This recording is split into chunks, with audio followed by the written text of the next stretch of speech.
Hi there, and welcome to a very powerful yet old school episode of Head to Head. Now, I say old school because just like Ford and Chevy and Dodge were doing in the 60s and 70s, the Germans have been locked in an ever-escalating horsepower war for more than a decade.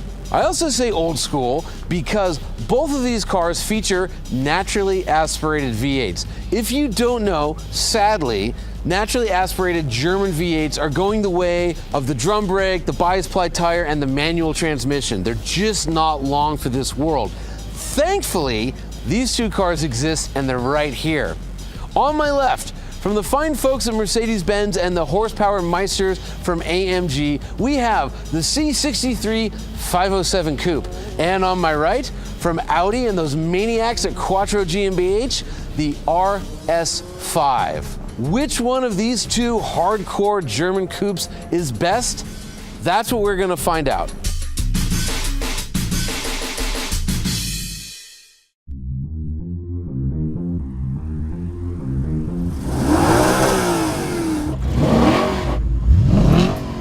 Before we get started, I want you to know one thing.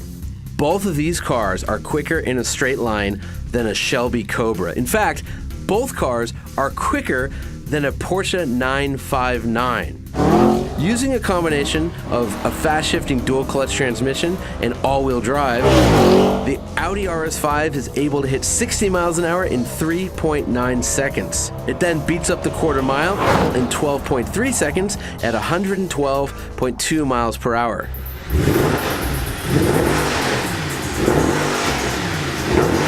The AMG 507 doesn't have any fancy technology, it just has one hell of an engine. So it can do 60 miles an hour in 3.8 seconds, just clipping the Audi. It also just catches the Audi in the quarter mile, doing it in 12.2 seconds with a much higher trap speed of 117.4 miles an hour. The Mercedes also outbrakes the Audi, 103 feet from 60 miles an hour.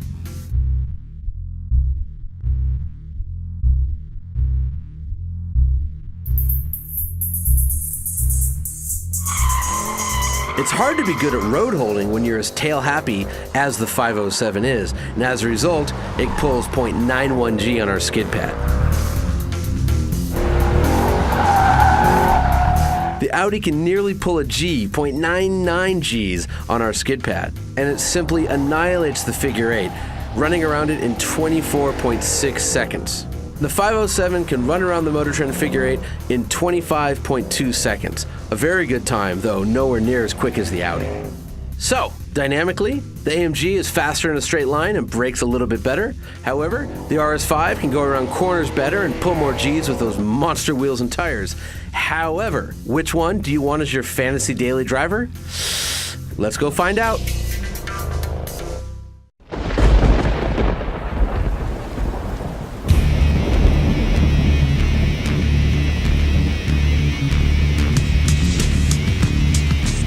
Because it is raining and I'm not in the mood to die today, I'm not pushing it quite as hard as I might normally in dry conditions. And so a lot of the understeer that we always notice with Audis is absent. Now, of course, we figure eight it and there is plenty of push, but right now it feels pretty good.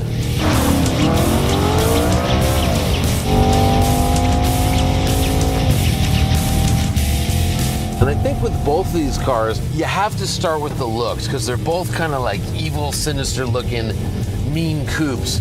But as much as I like the way that 507 looks and I dig that kind of 80s graphic stripe down the side and I like the nostrils and the hood straight off the Black Series, the best looking car here is the Audi. I mean, this thing just looks awesome. It also, I'm very happy to report, drives well.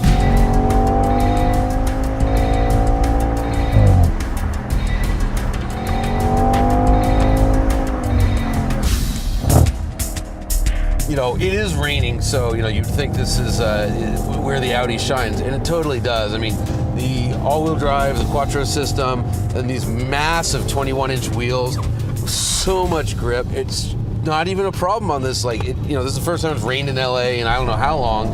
Oil all over the place, no problem, just sticking to the road.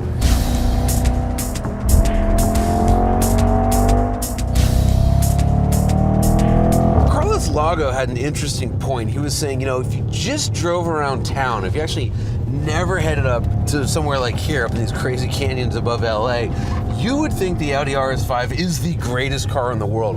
And he's totally right, because if you stay away from the quote-unquote limit, if you stay away from where this car will go into terminal understeer, it's absolutely brilliant. What makes this an RS5? We've got those crazy wave pattern brakes, which are right off of a MotoGP bike. As we saw when we had the RS7 on the track, they don't really work as well as advertised. Some people think they look cool. I think they look like flowers. Then you've got the old venerable German Iron Duke, the 4.2 liter V8 lump of an engine, which I've been in love with since I first drove it in the RS4. Now it's pumping out 450 horsepower, pretty stout, huge red line, like 8250 is the red line. It just loves to scream. The final piece of the RS5 puzzle is, of course, the 7-speed dual-clutch transmission that Audi calls their DSG. It is so good. As far as street cars go, pure street machines, this is about as good as the transmission gets. The shifts are instant. The programming is totally intuitive. Around town, it's an automatic. And up here, if I start pulling the paddles, it's just, you have full control. And man, I'm telling you right now, in these conditions, wet, rainy, and oily, in this car, that 507 has its hands full trying to beat it.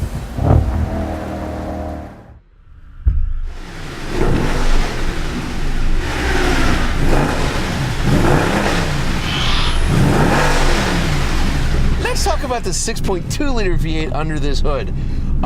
I've dated women that have given me less satisfaction than this engine has. It is a work of art, a masterpiece. I can't believe it's going out of production. Sadly, it is. Despite the 6.3 badges, this is a 6.2 liter naturally aspirated V8, which makes 507 horsepower. I mean, love this motor. Cannot say enough good things about it. Just so quick, so responsive, get on the gas, instant power, so much of it, so much torque, sounds so good. I love this motor. We should talk about the chassis a little bit. I mean, it's so balanced, it's so neutral, it's pretty stiff, it loves to rotate, it just loves to dance down the road.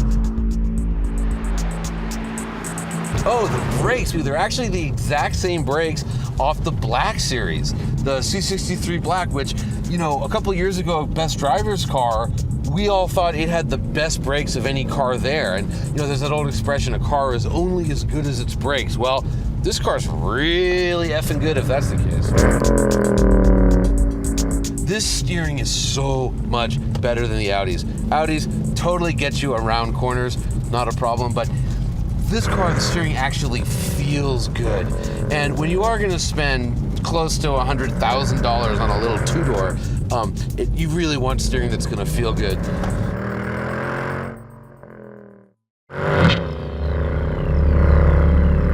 The 507 is one hell of a car. What I don't love is the transmission.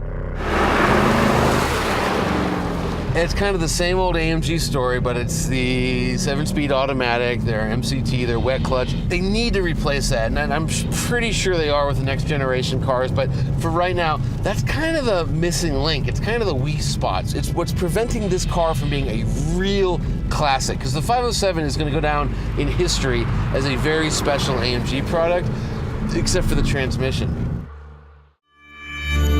Well, friends, I have driven both cars, and they're both just, wow, I would love to have either one. Adding it all up, okay, let's see. We got the 507. I like the engine a lot better. I like the steering wheel a lot better, and the steering itself. I don't like the transmission as much. The Audi has more grip because it's got bigger wheels, but it doesn't necessarily ride as well. This one drives better, but the Audi has all-wheel drive, and I can push it harder in the rain. The Audi looks better. Okay, you add all that up, and the winner of this head-to-head is...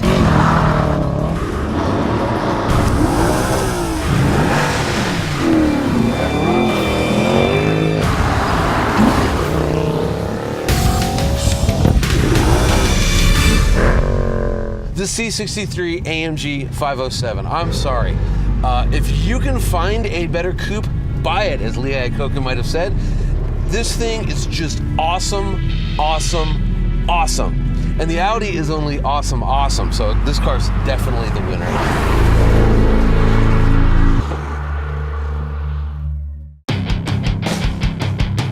Driven both cars. Driven both cars. Driven both cars. Well, friends. This one just feels so sexy. And, you know what I mean? Like snakes down the road, and the Audi sort of like beats up the road. I love this motor. Love this motor. I love this engine. I love this engine. I just love this engine. So much torque, so much power. I just love this engine. And the steering wheel feels so good. The final piece of the RS5 puzzle